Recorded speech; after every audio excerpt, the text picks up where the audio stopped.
Florence Lawrence was a film actress before there was a term movie star. She began her silent acting career during the infancy of Hollywood before Hollywood was known as a movie-making industry. During the early days, real acting was performed live on a Broadway stage in New York. Motion pictures were a novelty and talkies were not yet invented. Florence's story will tell a tale of determination, wit, glamour, as well as misfortune. Her story would have perfectly mirrored today's Hollywood leading ladies like a glove. Let's take a closer look into Hollywood's first movie starlet, Florence Lawrence.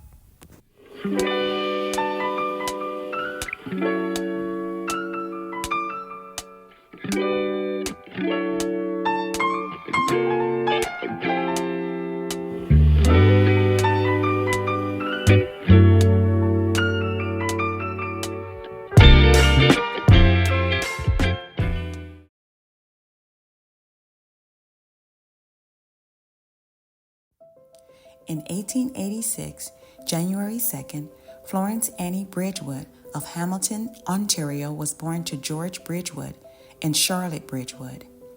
Her father, George, of English descent, was a carriage builder, while her mother, Charlotte, a proud Irish woman, was a vaudeville actress. Within the vaudevillian spaces, Florence's mother, Charlotte, adopted her stage name, Lotta. When Florence was old enough, Lotta had the bright idea of teaching Florence vaudeville acts. At the tender age of 3, Florence joined her mother on stage for the very first time.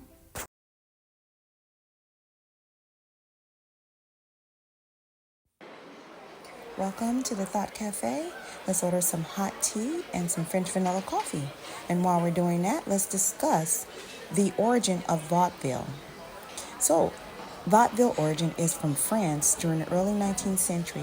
These acts became popular in Canada and America between 1880 to early 1930s. Vaudeville is various forms of entertainment like dancing, singing, acting, ventriloquist acts, and magic tricks. It's kind of similar to the shows we used to watch, those variety shows we used to watch in the 70s, at least when I was a kid. Or it's a liking to circus acts. So that was the origin of vaudeville. We're going to continue the story, and I hope you're enjoying.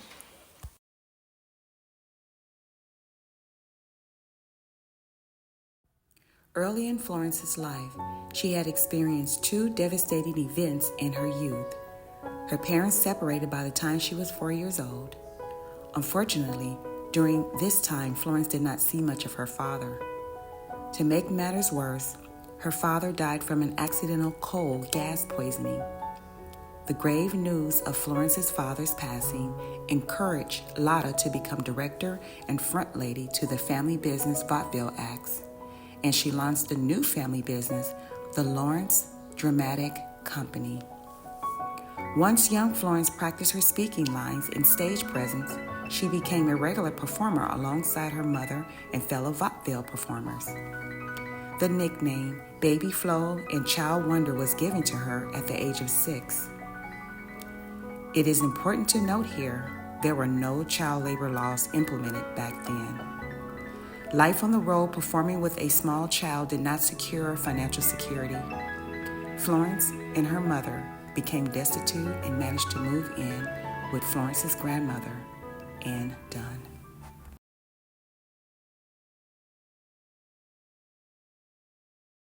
Moving into Florence's grandmother's home provided stability for Florence and her mother. The living situation was not so bad for little Flo. She finally started attending the local grammar school with other children her age. Eventually, shortly after graduating high school, Florence rejoined her mother again on stage. However, Florence's mother's vaudeville company had poor reviews and low showing. She was forced to finally close production. Meanwhile, in 1906, the motion picture business was budding. Young Florence, who was now a pretty young 20-year-old girl, was excited about the new growing motion picture industry. After all, from the time Florence was 3, she knew how to entertain and perform for a large audience.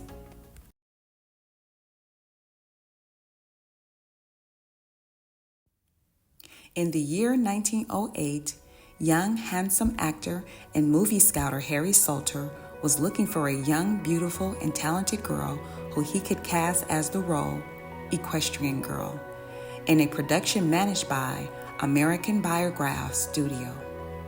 Known as AB, the studio was a New York station movie production company headed by D.W. Griffith. D.W. Griffith was also a notable rising producer and director of the studio. The production company made movie magic in a small, modest building. Known as the Movie Making Factory, the company utilized their hand workers as movie extras and sometimes main characters. Salter placed an ad in the local newspaper inviting young, hopeful starlets to the studio. Eventually, Griffith noticed Florence's presence around the studio lot and later asked if he could schedule a meeting with the young, small-framed, golden-curled beauty. During the meeting, Florence and Griffith discussed fitting roles she could play and a weekly salary of $25.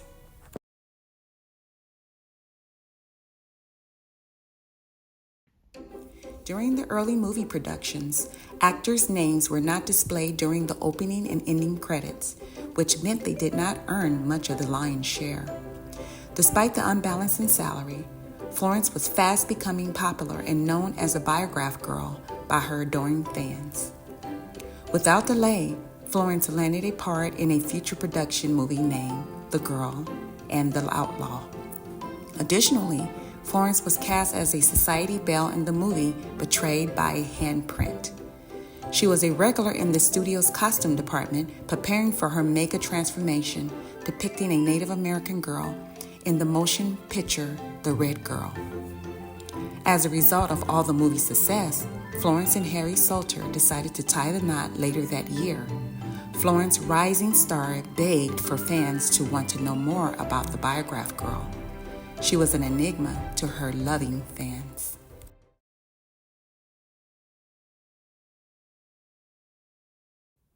The early movie-making business was located in New York City. Its humble beginnings started off in a low-key small theater called Nickelodeon's because of the nickel fees admission. The business was fast becoming a lucrative and marketable money-making investment. Therefore, the more movies the studio would produce created more profits. The studio released 2 or more movies in 1 week. The classic movie projectors were only 2 one-wheelers working at the same time.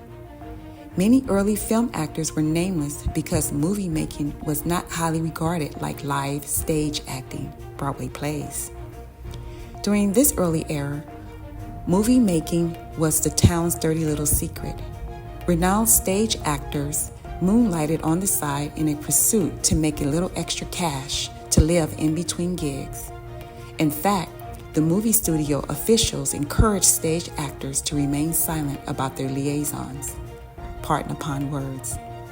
This was to ensure the company's consistent work without paying a large amount of compensation.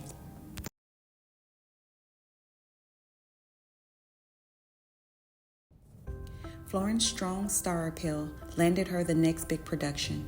She starred in the film Resurrection, which was a success. This made her the go-to leading lady in silent films. She became the most sought-after performer amongst her industry peers and fans alike. However, Florence became extremely frustrated over the low salary. She had loads of starring roles and film parts, but enslaved wages of $25 a week. Cleaning lady salary. Florence's husband, Harry, did not fare well either. He, too, was over it. In 1909, both Florence and Harry decided to leave Biograph Studio for good. Within the same year, Florence and Harry signed with a new movie production company named Independent Moving Pictures, IMP, founded by Carl Laemmle. Later on, IMP would become absorbed by Universal Pictures. Carl Laemmle was wise in creating an idea of placing a performer's name to a face. Finally, Florence is known by her name. Today's celebrity like DiCaprio, Denzel, De Niro, and Sir Anthony Hopkins are household names. You know the movies they're cast in are going to be either a blockbuster or worthy to fill a space in your movie library. This brilliant idea was the brainchild of Limley.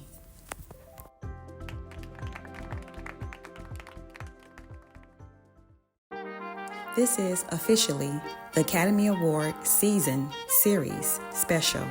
Thank you for tuning into another video, The Florence Lawrence Story. This is part 1 of part 2. What are your thoughts about today's story regarding the non-existent child labor laws and the movie Studio Unfair Pay? Please share your thoughts below. Like, share, subscribe, and hit the notification bell so that you are notified when I drop another video. Until next time, because everyone has a story. Ciao.